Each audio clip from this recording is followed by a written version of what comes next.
ꯍꯧꯖꯤꯛ ꯂꯩꯔꯤꯕ ꯀꯥꯡꯕꯨꯁꯤꯅ ꯀꯃꯥꯏꯅ ꯇꯧꯔꯦ ꯉꯁꯥꯏꯒꯤ ꯃꯔꯩꯄꯥꯛ ꯅꯨꯡꯁꯤꯕ ꯁꯥꯕ ꯃꯤꯁꯨ ꯑꯗꯨꯝ ꯌꯥꯎꯗꯕ ꯅꯠꯇꯦ ꯀꯣ ꯑꯗꯒꯤꯗꯤ ꯀꯩꯗꯧꯔꯦ ꯄꯣꯂꯤꯇꯤꯛꯁ ꯇꯧꯕꯗꯁꯨꯕ ꯀꯣ ꯇꯧꯁꯟꯅꯕ ꯄꯣꯂꯤꯇꯤꯛꯁ ꯇꯧꯕ ꯃꯌꯥꯝ ꯑꯃ ꯌꯥꯎꯏ ꯁꯤꯅꯅꯦꯀꯣ ꯑꯩꯈꯣꯏ ꯉꯁꯤ ꯃꯅꯤꯄꯨꯔꯒꯤ ꯃꯤꯌꯥꯝꯅ ꯑꯋꯥꯕ ꯃꯌꯥꯝ ꯃꯥꯌꯣꯛꯅꯔꯤꯁꯦ ꯁꯤꯃ ꯈꯪꯃꯤꯟꯅꯔꯁꯤ ꯍꯧꯖꯤꯛ ꯁꯤꯒꯤ ꯄꯣꯠ ꯃꯌꯥꯝꯁꯤ ꯂꯥꯛꯑ ꯃꯇꯨꯡꯗ ꯑꯩꯈꯣꯏ ꯍꯧꯖꯤꯛ ꯀꯔꯝꯕ ꯐꯤꯕꯝꯗ ꯂꯩꯒꯦ ꯍꯥꯏꯕ ꯄꯣꯠ ꯑꯃ ꯑꯩ ꯄꯨꯁꯤꯟꯖꯔꯛꯀꯦꯕꯀꯣ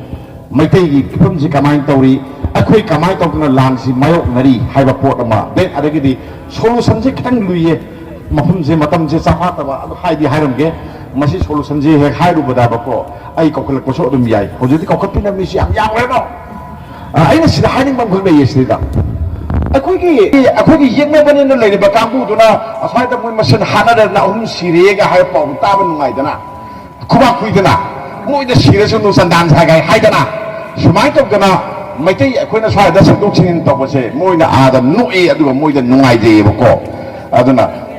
ꯑꯗꯨꯃꯥꯏꯅ ꯇꯧꯅ ꯃꯑꯣꯡ ꯆꯥꯗꯕ ꯌꯥꯎꯔꯒꯗꯤ ꯁꯟꯃꯨꯛ ꯇꯥꯡꯉꯦ ꯆꯥꯅꯕ ꯂꯩꯕꯗ ꯍꯔꯥꯎꯕꯗ ꯁꯨꯃꯥꯏꯅ ꯇꯧꯋꯤ ꯑꯗꯨꯅ ꯌꯥꯔꯒꯗꯤ ꯑꯗꯨꯒꯨꯝꯕ ꯁꯦꯝꯗꯣꯛ ꯁꯦꯝꯖꯤꯟꯁꯦ ꯁꯣꯁꯤꯌꯦꯜ ꯃꯤꯗꯤꯌꯥꯗ ꯅꯠꯇꯕꯗ ꯑꯍꯜ ꯂꯃꯟ ꯈꯔꯒꯤ ꯃꯃꯥꯡꯗ ꯈꯨꯔꯝꯍꯜꯂꯒ ꯁꯦꯝꯗꯣꯛꯄ ꯀꯔꯤ ꯀꯥꯏꯒꯦ ꯁꯤꯒꯨꯝꯕ ꯆꯠꯅꯕꯤ ꯑꯃꯁꯨ ꯍꯧꯗꯣꯛꯄ ꯄꯥꯝꯃꯤ ꯑꯩꯅ ꯍꯧꯗꯣꯛ ꯄꯥꯝꯖꯕꯩ ꯋꯥꯅꯤꯀꯣ ꯑꯗꯣ ꯑꯩꯅ ꯍꯥꯏꯕ ꯉꯥꯛꯇꯅ ꯑꯆꯨꯝꯕ ꯑꯣꯏꯗꯦ ꯃꯣꯏꯁꯨ ꯑꯈꯪꯕ ꯑꯍꯩꯕ ꯃꯌꯥꯝ ꯑꯃ ꯂꯩꯕꯅꯤ나 ꯃꯣꯏꯅ ꯉꯥꯡꯕꯅ ꯆꯨꯝꯃꯦ ꯂꯩꯔꯤꯕꯅꯤ ꯃꯣꯏ ꯋꯥꯁꯤ ꯃꯈꯣꯏ ꯍꯥꯏꯕ ꯉꯝꯗ꯭ꯔꯦꯀꯣ ꯁꯨꯃꯥꯏꯅ ꯑꯗꯒꯤꯗꯤ ꯁꯤ ꯂꯣꯏꯔꯀꯥꯟꯁꯤꯗ ꯍꯧꯖꯤꯛ ꯃꯅꯤꯄꯨꯔꯒꯤ ꯄꯥꯛ ꯆꯥꯎꯕꯁꯤ ꯃꯌꯥꯝ ꯂꯣꯏ ꯈꯪꯕꯤꯔꯝꯒꯅꯤ ꯃꯅꯤꯄꯨꯔꯒꯤ ꯄꯥꯛ ꯆꯥꯎꯕꯁꯤ ꯀꯌꯥꯅꯣ ꯑꯣꯏꯁꯦ ꯑꯗꯣ ꯃꯅꯤꯄꯨꯔꯒꯤ ꯄꯥꯛ ꯆꯥꯎꯕꯁꯦ ꯁꯤꯒꯤ ꯁꯔꯨꯛꯁꯦ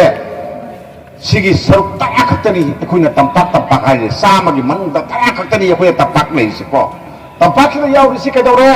ꯏꯝꯐꯥꯜ ꯏꯁ ꯌꯥꯎꯔꯦ ꯏꯝꯐꯥꯜ ꯋꯦꯁ ꯌꯥꯎꯔꯦ ꯊꯧꯕꯥꯜ ꯌꯥꯎꯔꯦ ꯀꯛꯆꯤꯡ ꯌꯥꯎꯔꯦ ꯕꯤꯁꯅꯨꯄꯨꯔ ꯌꯥꯎꯔꯦ ꯃꯩꯇꯩꯒꯤ ꯍꯥꯏꯇꯥꯔꯦꯀꯣ ꯃꯩꯇꯩꯁꯤꯡꯅ ꯅꯝꯅ ꯈꯨꯟꯗꯥꯕ ꯀꯣ ꯃꯩꯇꯩꯒꯤ ꯂꯝ ꯍꯥꯏꯕ ꯅꯠꯇꯦꯀꯣ ꯍꯥꯏꯁꯦ ꯃꯩꯇꯩꯁꯤꯡꯅ ꯅꯝꯅ ꯈꯨꯟꯗꯥꯕ ꯗꯤꯁꯇ꯭ꯔꯤꯛ ꯃꯉꯥꯁꯦ ꯃꯁꯤꯒꯤꯁꯤꯗꯤ ꯁꯨꯞꯅꯒꯤ ꯁꯔꯨꯛ ꯆꯥꯝꯃꯒꯤ ꯃꯅꯨꯡꯗ ꯇꯔꯥ ꯈꯛꯇꯅꯦꯕ ꯑꯩꯈꯣꯏ ꯌꯥꯝ ꯄꯤꯛꯑꯦꯕꯀꯣ ꯑꯗ ꯂꯣꯛꯇꯥꯛ ꯄꯥꯠ ꯈꯥꯏꯗꯣꯛꯈ꯭ꯔꯕ ꯆꯦꯜꯂꯤꯕ ꯇꯨꯔꯦꯟ ꯃꯌꯥꯝꯁꯦ ꯈꯥꯏꯗꯣꯛꯈ꯭ꯔꯕ ꯄꯨꯈ꯭ꯔꯤ ꯈꯣꯡꯕꯥꯜ ꯈꯥꯏꯗꯣꯛꯈ꯭ꯔꯀꯥꯟꯗ ꯑꯩꯈꯣꯏꯅ ꯂꯩꯔꯤꯁꯦ ꯆꯥꯗ 9 ꯈꯛꯇꯅꯦꯕ ꯂꯩꯔꯤꯁꯦꯀꯣ ꯃꯁꯤꯗ ꯂꯣꯏ ꯂꯩ ꯃꯌꯥꯡꯁꯨ ꯂꯩ ꯑꯗꯨꯒ ꯇ꯭ꯔꯥꯏꯕꯦꯜ ꯏꯆꯤꯜ ꯏꯅꯥꯎ ꯃꯌꯥꯝ ꯑꯃꯁꯨ ꯂꯩꯀꯣ ꯃꯌꯥꯝ ꯑꯃ ꯂꯣꯏ ꯂꯩꯃꯤꯟꯅꯩ ꯀꯔꯤꯝ ꯀꯥꯏꯗꯦ ꯂꯩꯃꯤꯟꯅꯔꯒ ꯂꯩ ꯁꯤ ꯅꯨꯡꯁꯤ ꯆꯥꯟꯅꯅ ꯂꯩꯃꯤꯟꯅꯕ ꯀꯧꯏ ꯑꯗꯣ ꯁꯨꯝ ꯃꯨꯟꯅ ꯌꯦꯡꯉꯨꯔꯒꯗꯤ ꯑꯩꯈꯣꯏꯒꯤꯗꯤ ꯀꯩꯗꯧꯔꯦ ꯂꯩꯐꯝ ꯂꯩꯇꯕꯒꯤ ꯑꯋꯥꯕ ꯃꯥꯌꯣꯛꯅꯔꯒ ꯂꯩ ꯁꯤꯅꯤꯀꯣ ꯃꯩꯇꯩ ꯌꯥꯝ ꯋꯥꯏ ꯀꯩꯅꯣ ꯍꯥꯏꯔꯀꯥꯟꯗ ꯃꯩꯇꯩꯅ ꯋꯥꯕꯒꯤ ꯃꯔꯝꯁꯦ ꯑꯍꯥꯟꯕꯗ ꯂꯩꯐꯝ ꯂꯩꯇꯕꯒꯤꯁꯤꯁꯨ ꯑꯃꯅꯦꯕꯀോ ꯃꯇꯝꯗꯨꯗ ꯌꯥꯝ ꯅꯨꯡꯉꯥꯏꯔꯝꯃꯤ ꯍꯧꯖꯤꯛꯇꯤ ꯂꯩꯐꯝ ꯂꯩꯔꯛꯇ꯭ꯔꯦ ꯂꯩꯇꯕꯁꯦ ꯃꯩꯇꯩꯅꯅꯦ ꯆꯤꯡꯗ ꯈꯨꯟꯗꯥꯕ ꯌꯥꯗꯦꯁꯦ ꯀꯅꯥꯅ ꯍꯥꯏꯕꯅꯣ ꯂꯩꯇꯕꯅꯤꯀꯣ ꯑꯉꯥꯡꯁꯥ ꯅꯣꯏ ꯈꯪꯍꯧꯀꯣ ꯃꯩꯇꯩꯅ ꯆꯤꯡꯗ ꯈꯨꯟꯗꯥꯕ ꯌꯥꯗꯦ ꯍꯥꯏꯕꯁꯦ ꯂꯩꯇꯦ ꯈꯨꯟꯗꯥꯕ ꯌꯥꯏ ꯇꯧꯕꯇꯗꯤ ꯑꯩꯈꯣꯏꯁꯦ ꯆꯤꯡꯗ ꯈꯨꯟꯗꯥꯅꯤꯡꯗꯦ ꯆꯤꯡꯗ ꯆꯠꯅꯤꯡꯗꯦ ꯆꯤꯡꯗ ꯂꯩꯅꯤꯡꯗꯦ ꯁꯤ ꯑꯩꯈꯣꯏꯒꯤ ꯑꯋꯥꯕꯅꯤꯀꯣ ꯁꯤ ꯑꯩꯈꯣꯏꯒꯤ ꯑꯋꯥꯕꯅꯤ ꯃꯣꯏꯗꯤ ꯇꯣꯛꯈ꯭ꯔꯣꯀꯣ ꯑꯗꯨꯗꯤ ꯇꯣꯛꯈ꯭ꯔꯣꯀꯣ ꯃꯩꯇꯩꯗꯤ ꯇꯣꯛꯈ꯭ꯔꯣꯕ ꯉꯁꯥꯏꯒꯤ ꯇ꯭ꯔꯥꯏꯕꯦꯜꯒꯤꯁꯤꯗ ꯏꯅꯥ ꯈꯔ ꯈꯨꯟꯕ ꯁꯦꯜ ꯄꯥꯏꯕꯁꯤꯡꯁꯦ ꯃꯣꯏꯁꯨ ꯆꯤꯡꯗ ꯂꯩꯅꯤꯡꯗꯦ ꯇꯝꯄꯥꯛꯇ ꯂꯩꯅꯤꯡꯉꯤ ꯊꯕꯛ ꯇꯧꯕ ꯃꯌꯥꯝꯁꯦ ꯆꯤꯡꯗ ꯀꯥꯅꯤꯡꯗꯦ ꯑꯗꯨꯅ ꯇꯝꯄꯥꯛꯇ ꯂꯩꯅꯕ ꯃꯣꯏꯁꯨ ꯋꯥꯅꯣꯝꯃꯤ ꯀꯣ ꯁꯤꯅꯤꯀꯣ ꯑꯗꯨꯅ ꯇꯝꯄꯥꯛ ꯑꯁꯤ ꯌꯥꯝ ꯅꯨꯡꯉꯥꯏꯕ ꯃꯐꯝ ꯑꯣꯏ ꯑꯗꯨꯅ ꯑꯩꯈꯣই ꯃꯩꯇꯩꯅ ꯆꯤꯡꯗ ꯀꯥꯕꯁꯦ ꯑꯩꯈꯣꯏꯅ ꯀꯥꯅꯤꯡꯗꯕꯅꯤ ꯑꯩꯈꯣꯏꯅ ꯍꯩꯅꯗꯕꯅ ꯃꯔꯝ ꯑꯣꯏꯔꯀꯥꯟꯗ ꯀꯩꯗꯧꯔꯦ ꯉꯁꯤ ꯑꯩꯈꯣꯏ ꯑꯋꯥꯕ ꯌꯥꯝ ꯅꯪꯉꯤ ꯑꯀꯣꯏꯕꯗ ꯂꯣꯏꯅꯃꯛ ꯌꯦꯛꯅꯕꯅ ꯄꯨꯡꯀꯣꯏ ꯀꯣꯏꯔꯒ ꯂꯩꯔꯤꯁꯦ ꯑꯩꯈꯣꯏꯅ ꯄꯣꯂꯤꯁꯤ ꯁꯣꯏꯍꯧꯕꯗꯒꯤꯅꯦꯕꯀꯣ ꯁꯤꯃ ꯂꯩ ꯑꯗꯨꯗꯤ ꯃꯩꯇꯩꯁꯦ ꯀꯃꯥꯏꯅ ꯇꯧꯏ ꯍꯧꯖꯤꯛ ꯀꯔꯝꯕ ꯐꯤꯕꯝꯗ ꯂꯩ ꯃꯩꯇꯩꯁꯤ ꯌꯦꯡꯉꯨꯀꯣ ꯑꯩꯈꯣꯏ ꯃꯩꯇꯩꯁꯤ ꯃꯨꯠꯂꯒꯗ꯭ꯔꯥ ꯍꯥꯏꯕꯒꯤ ꯃꯤꯄꯥꯏꯕꯅ ꯄꯤꯛ ꯊꯜꯂꯕ ꯑꯗꯨꯒꯨꯝꯕ ꯐꯨꯔꯨꯞ ꯑꯃ ꯑꯣꯏ ꯃꯌꯥꯝ ꯇꯥꯎꯀꯣ ꯑꯉꯥꯡꯁꯥ ꯅꯣꯏ ꯌꯦꯡꯉꯨꯀꯣ ꯃꯔꯨ ꯑꯣꯏꯅ ꯉꯁꯤꯗꯤ ꯁꯥꯇ꯭ꯔꯤ ꯃꯌꯥꯝ ꯌꯥꯎꯕ ꯁꯥꯇ꯭ꯔ ꯃꯌꯥꯝ ꯌꯥꯎꯕꯁꯤ ꯃꯈꯣꯏꯅ ꯑꯩꯅ ꯃꯨꯠꯂꯅꯤ ꯃꯨꯠꯄꯒꯤ ꯐꯤꯕꯝꯗ ꯂꯩꯌꯦꯅ ꯍꯥꯏꯔꯤꯕ ꯃꯔꯝꯁꯦ ꯑꯩ ꯅꯣꯏꯗ ꯄꯤꯗꯣꯏꯅꯤꯀꯣ ꯑꯩ ꯅꯣꯏꯗ ꯍꯥꯏꯔꯝꯗꯣꯏꯅꯤꯀோ ꯅꯣꯏꯅ ꯈꯪꯒꯗꯣꯏꯅꯤ ꯑꯗꯨꯒ ꯅꯣꯏꯅ ꯊꯕꯛ ꯇꯧꯍꯧꯒꯗꯣꯏꯅꯤ ꯑꯩꯈꯣꯏꯗꯤ ꯆꯍꯤ 60 ꯍꯦꯜꯂꯦ ꯀꯩꯗꯧꯉꯩꯕꯨ ꯄꯨꯟꯁꯤꯗꯣꯏꯅꯣ ꯈꯪꯄꯣꯟꯇꯦ ꯅꯣꯏꯅ ꯊꯕꯛꯇ ꯑꯣꯟꯊꯣꯛꯅꯅꯕꯒꯤꯗꯃꯛꯇꯅꯤ ꯑꯩꯅ ꯉꯁꯤꯒꯤ ꯃꯐꯝꯁꯤꯗ ꯈꯨꯗꯣꯡꯆꯥꯕ ꯂꯧꯔꯤꯁꯦ ꯑꯩꯈꯣꯏ ꯃꯩꯇꯩꯁꯦ ꯍꯧꯖꯤꯛ ꯀꯃꯥꯏꯅ ꯇꯧꯒꯦꯕꯨ ꯂꯨꯐꯦꯠ ꯇꯧꯔꯕ ꯍꯤꯗ ꯇꯣꯡꯕ ꯑꯗꯨꯒꯨꯝꯕ ꯃꯤꯒ ꯆꯞ ꯃꯥꯟꯅꯩꯕꯀꯣ ꯂꯨꯞꯇꯒꯤ ꯉꯥꯏ ꯂꯩꯔꯕ ꯄꯣꯠ ꯑꯃꯅꯦꯕ ꯀꯃꯥꯏꯅ ꯇꯧꯔꯛꯇꯣꯏꯅꯣ ꯑꯅꯤꯅꯤꯀꯣ ꯑꯃꯅ ꯀꯃꯥꯏꯅ ꯇꯧꯏ ꯉꯁꯤ ꯑꯩꯈꯣꯏ ꯑꯆꯧꯕ ꯂꯥꯟ ꯑꯃ ꯁꯣꯛꯅꯔꯤ ꯂꯥꯟꯁꯦ ꯂꯥꯟ ꯁꯤꯒꯤ ꯃꯥꯒꯤ ꯑꯔꯣꯏꯕ ꯄꯣꯂꯣꯏꯗ ꯀꯔꯤ ꯑꯣꯏꯗꯣꯏꯅꯣ ꯍꯥꯏꯕꯁꯤ ꯈꯪꯗꯦ ꯀꯣ ꯈꯪꯗꯦꯀꯣ ꯑꯩꯅ ꯈꯪꯕ ꯉꯝꯗꯦ ꯃꯅꯤꯄꯨꯔꯗ ꯂꯩꯕ ꯑꯈꯪ ꯑꯍꯩ ꯃꯌꯥꯝꯅ ꯑꯝꯇ ꯈꯪꯕ ꯉꯝꯗꯦ ꯑꯗꯨꯒ ꯗꯦꯟ ꯆꯤꯐ ꯃꯤꯅꯤꯁꯇꯔꯁꯨ ꯈꯪꯉꯣꯏ ꯑꯦꯝ ꯑꯦꯜ ꯑꯦꯁꯨ ꯈꯪꯉꯣꯏ ꯇꯝꯕ ꯉꯝꯗꯕ ꯃꯌꯥꯝ ꯑꯃ ꯂꯩ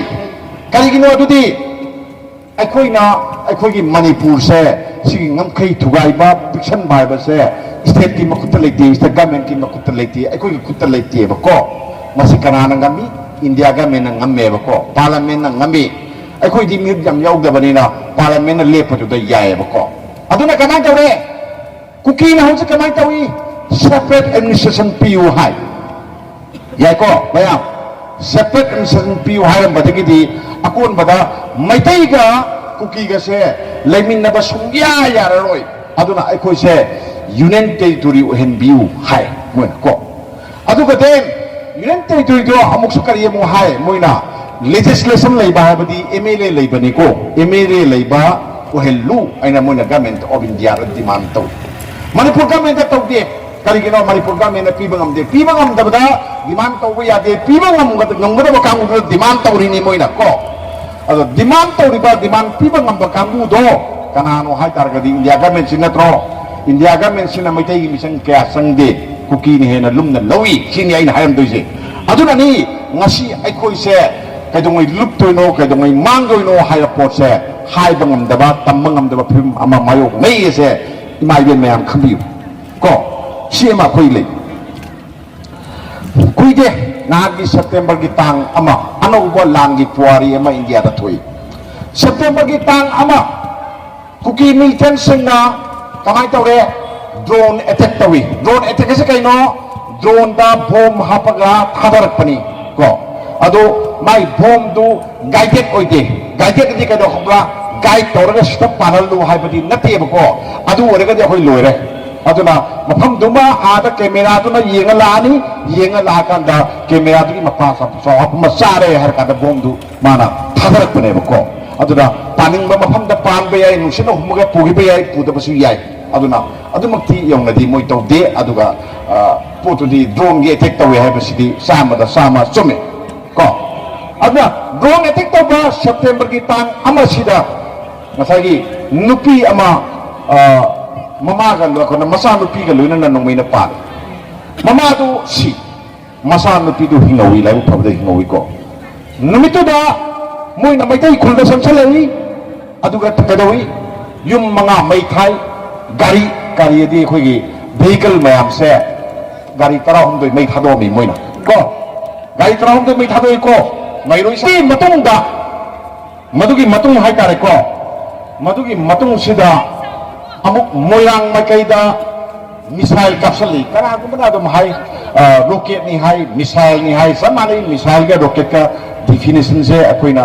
खरा गाइडेड ओइबना तबना दम तहाइदा दम हाइनाबा दम याइको मिसाइल काप्सलै अदुगा अरांगम सही यामबा अहल अमा अरांगम फंबा अमा सिलैको मी खरा सोइ अदो कुकीना मिसाइल काप्सलै देन अदुगा ड्रोन की अटैक तौरगा मिटु द मी हाली हाइसे करा असम राइफल की DGP Oramba PC नयारब नुपादो DG Oramba से ngara na to poriko lanung da poiniko ida to iniko adugi nupado na yadi manako aran bani oida bangangi ni na hayam ko adurdi masi asam raifal की AR की DG ओरमिनी AR की DG ना adumaina wa hai ba hai ba se India government की वाने ना कोई ना लोग ने इंडिया गवर्नमेंट की वाने ना लोग नहीं अदुना इंडिया गवर्नमेंट ना कमाई तोड़े मैत्री दा कुकी ना ड्रोन अटैक तोड़वा मिसाइल कैप्चर लगा मी हाथ से मुई आधा मवा लोग दे तोड़ती है ना हाई जेरे को पोती या कोई ना लोग उई मधु खुदम चांगदम लोग ले सीमा कोई खमी ना बताए अदुना इंडिया गवर्नमेंट ना मुई दा मिनुंग सी पोई सी पोर्स में लाई सिंगे मरक सदा मोइना तौरिबा डिमांड से मोइ पीरोइ सो हाइबा ngamde pine so हाइबा ngamde si report ama lai atopa ama hojik innocent IM gi matam sangna lepuraba wari sanabasi amuk haurani na haire ko ama haurani wari sanabase lan mang dani ko lan mang do wari sanaba ganto ne haire moi hama yana re wari sana basi kayak sana gre wari sana basi 90 times mau dragi matak sana gre bako wari sana matung da musi ayam balu ya nare ya bada basi kaino har kanda to khai ba piral ama thamba ko to khai ba nagagi piral se mui piral ko sina ba haibam ga aduga den mui constitution da kara ko mui oi report ama yaw report to adu khutang ngai hore adu gi makha ta ba wari sa doi ni ko adu wargadi maitai gi natagana manipur gi o natagana yeromi gi lam oi ba manipur se saruk hum thok na thugai na manipur khoi india ga mena thorang to ba hai ba pot ama lae thorang to ba no poram lai ko nagagi pian na ba kuki gi pian na ba maitai gi lam se thugai ba gi phim ama khusim u phangi ko si pot se si khana ngai ni yang thu da tor ko ni ko aduna akhoi ka do do ha pot ama lai si matang ki ba aduga innocent I am ga center ga wari sarabada kamai tong na yanari no kai yaw no so khangam de kukisu moju kamai to ge homeland demand to do phange na mo adum lawi harawi ko mugi to khai ba laga ama le na ne na adum harawi ko ama mo haige hamadi kuki se kamai to wi moi se mama leiba fruit na tie ba ko koina sakpa mafam amadagi amada sakpa sahi tha ani hum leramba sahi ama leramaga atopa mafam amada amuk kundaru ne ba ko atopa mafam do da matam khal lerame dana atopa mafam amada amuk kundaraga leine ba khongjai hai ba kamu si moi sini ko yam sathi ba kamu ni moi si ko aduna moi se hamu yar to boi mama lai ba kamu nati ba ko moi se amada amuk leini amada amuk leini ado manipur da yam na thengna sanak pani moi se ko manipur da yam theng sanak pani khage mai matam du sangai hai amai matam sangai hai ko yam thengna sanak pani ado yam thengna sangai nu si yelong mi na ti na akoi na moi bu tan ba ya ba gi tha tu di leitre hoji mayam khambi na mani ko akoi na kuki si je tan ba gi ya ba gi thak leite ado mayam na hai du di kai no ha ka da akoi sta le pok ko sai khudari ba kuki si du ko ko hai di ko Myanmar rom dagi sangjal laga moi yan chen na raga le raga akoi da wahal liba akoi da wa ba pi di ba mayam du ne ba koi mayam na kuki na haraga sauri se moi salan go hai do adu ne ba ko si porsi ne na I lawe ba ko adu ba moi gi pian na ba india ga me na kari khona do no hai ba si sau lang yam lei di koi Myanmar da hojik lan tawri dana Myanmar da tawri ba lan se mayam khang bi ro handak india ga me na sil laga Delhi da kawe moi seminar ma tawne na kawe tawsi da akoi military junta na akoi bama se lengai ba kangu ma le ba ko lammi kangu ma le ba ko moi du nataba moi gi mayok ta le ba political party sing aduga moi gi mathak ta lal hori ba langi mayam sing do adugi lusing ba mayam sing do New Delhi da amuk ta lau aduga wari sana si India na kawe si kawe si kai gi no du di India ga moi ga apaba mari le nei ha ga pot amane ba sai da ni akoi na geopolitics in hai se ko habadi Myanmar da hori ba la ho siga Manipur da tawi ba landari ba posiga ani siam nakshata ba mari le nei ko aduna masagi central government na kuki da misang sang isigi maroi ba maram aduga den kuki se akoi na India gi lammi oina sine na lawe ba ko akoi na lawe ba ko haine ba khangai na haine ba ko adu kari gi no har kanda masagi Myanmar sida India gi meng yam le ba ko anda India ga hosi ga na ba le pa kam ta le ki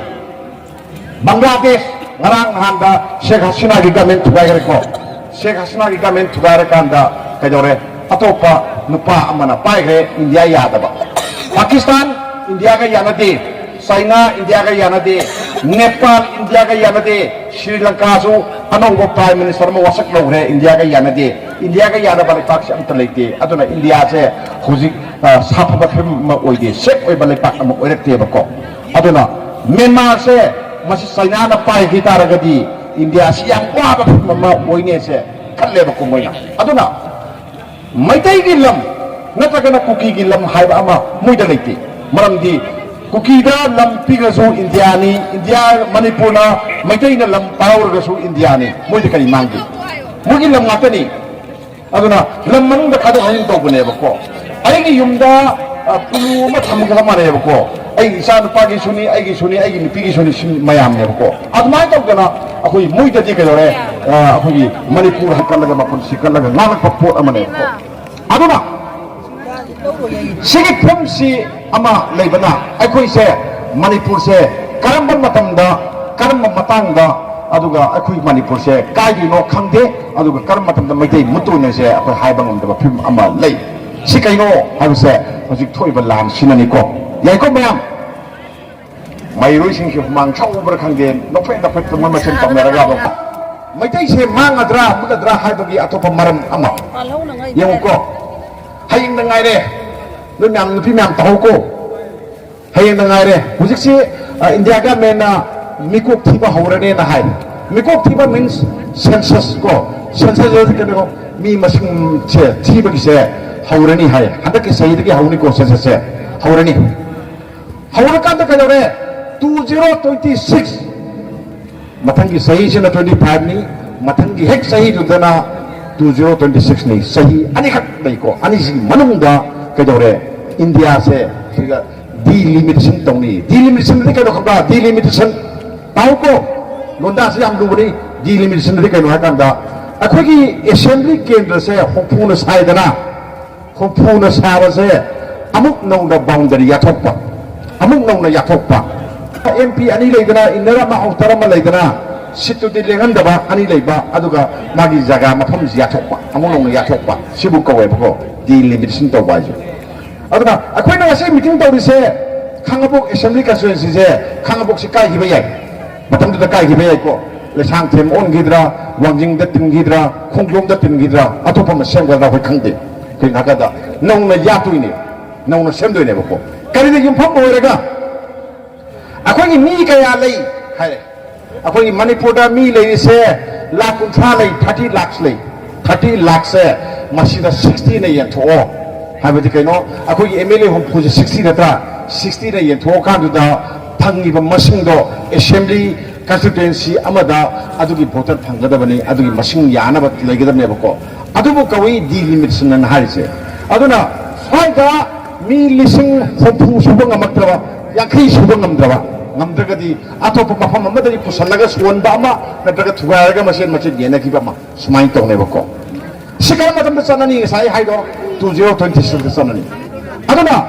ai koi gi masing yaudi maitai gi missing se yaudi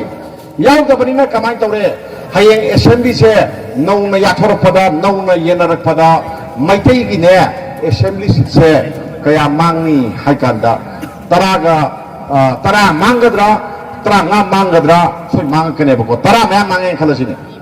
Tara Maya Mankanda, a queen and Nasi, a queen Tafuksariba, a queen and Nungayana Pangise, a take a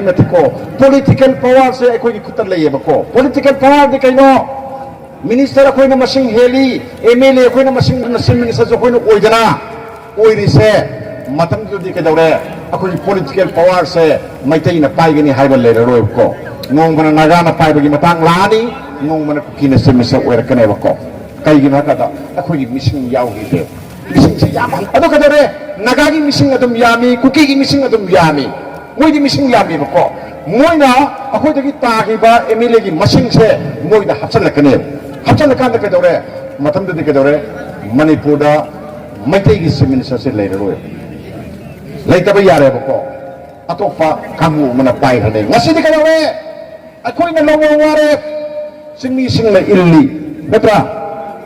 Matam na dikatawe, sing na lawan waret, may tay sing na ingani. Sini ko kena basa political power ko kita lagi banina. Sige po na masa, awa basa sa ani ohum sa tarani. Mayroon sabi kang bahay mo, hanga mo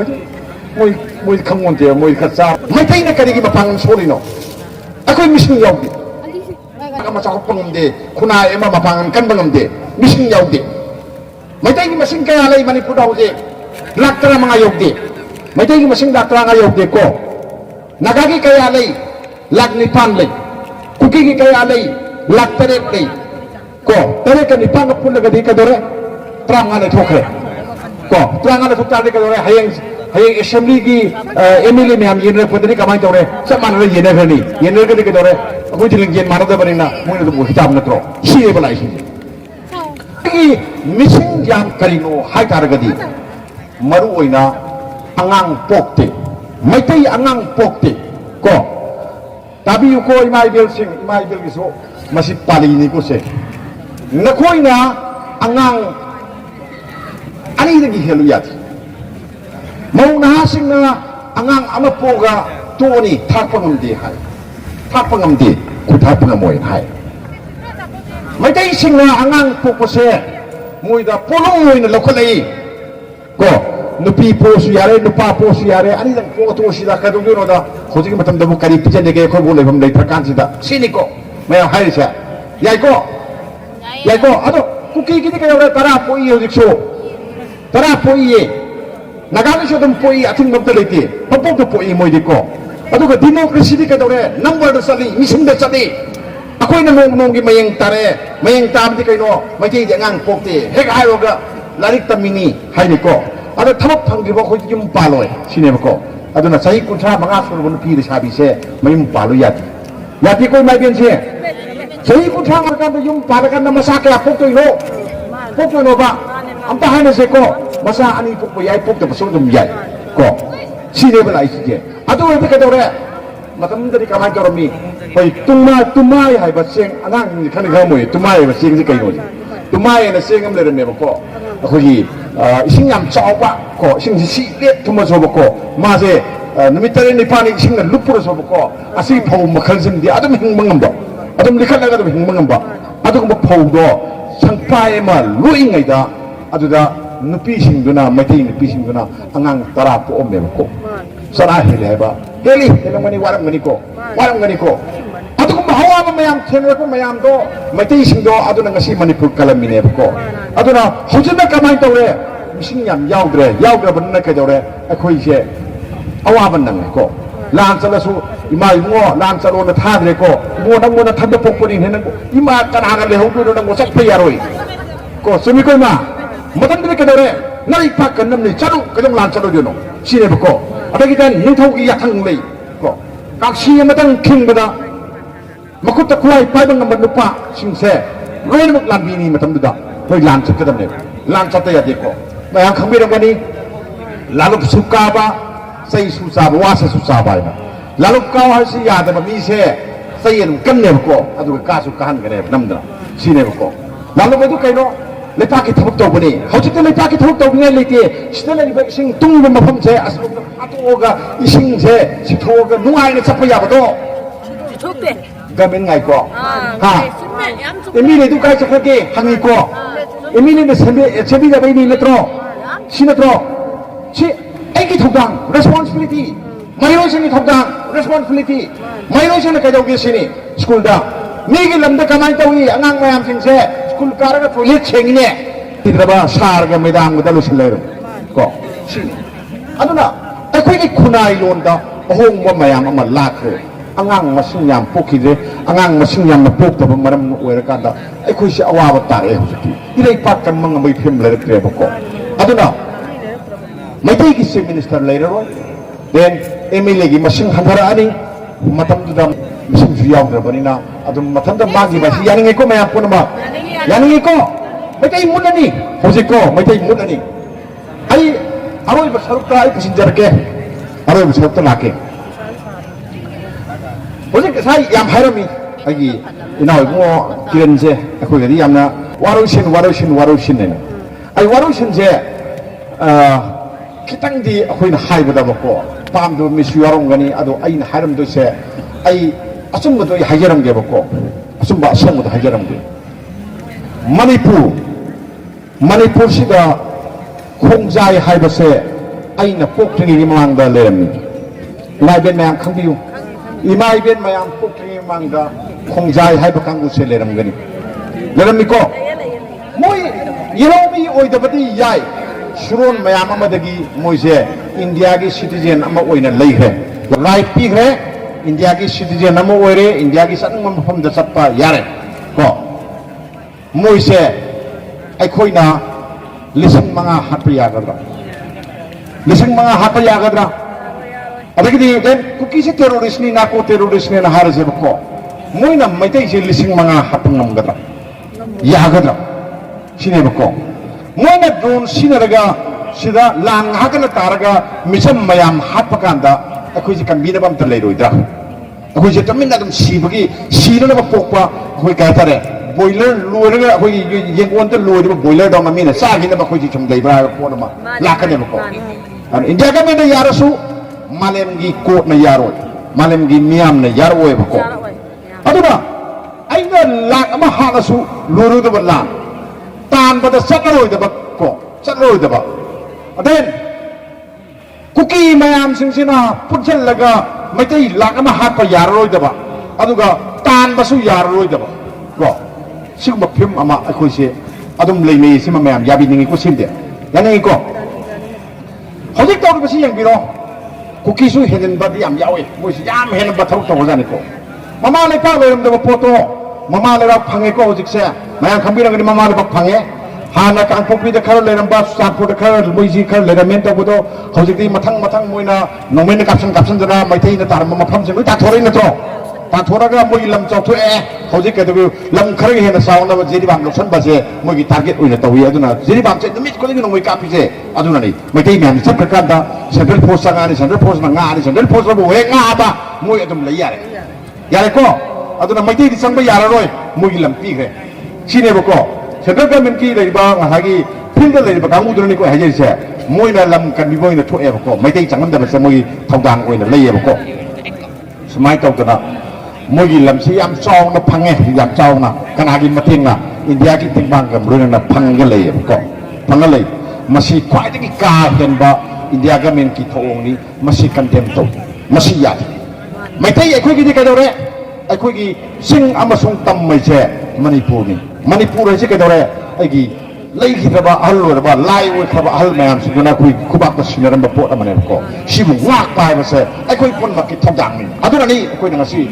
manipur ga men ngam bi da tu india ga men to bi da su ai khoi lap khai ngak ni na mayam hauri se duna ne ko satra mayam na phana ba ya di ba angang mayam phana ba ya di ba mukut ta kunai pai ga thori ba mayam se masi karang thon ba na ka di india ga men thon ba ne tholi ni moina ngak pi dam tan di ka du ko khoi na moi par ga wa dro moi ngapi da na ai rei panga pathori ngatro ai kun kan pathori ngatro ai puksikan pathori ngatro sikaran thon bono gamen ngatro aduna gamen su yam kan na chaining de si uri ki ta pham ji da bako india gamen su yam kan chaining de ado khang badi khang min na bagi tangai phata lai sira ka da hojik ai koi nang sai khang kre ai koi da lak ama hapada yaroi da ba kan matam da ing ta por kan poroi ko ado dei kai no ai koi se adum insan bagi tangai phadaba asawa mayam phadana bagi tangai phadaba lei aduga then gamen na lokona pa thora manipur gamen orabul semin samam thumam birensi adum mayam ki thok to bolu sumba mani ko magi thorang yam lerang mani thorang gi makha da ai khoi thok ta hu da ga di ko ai khoi chi irei tak tak phim dei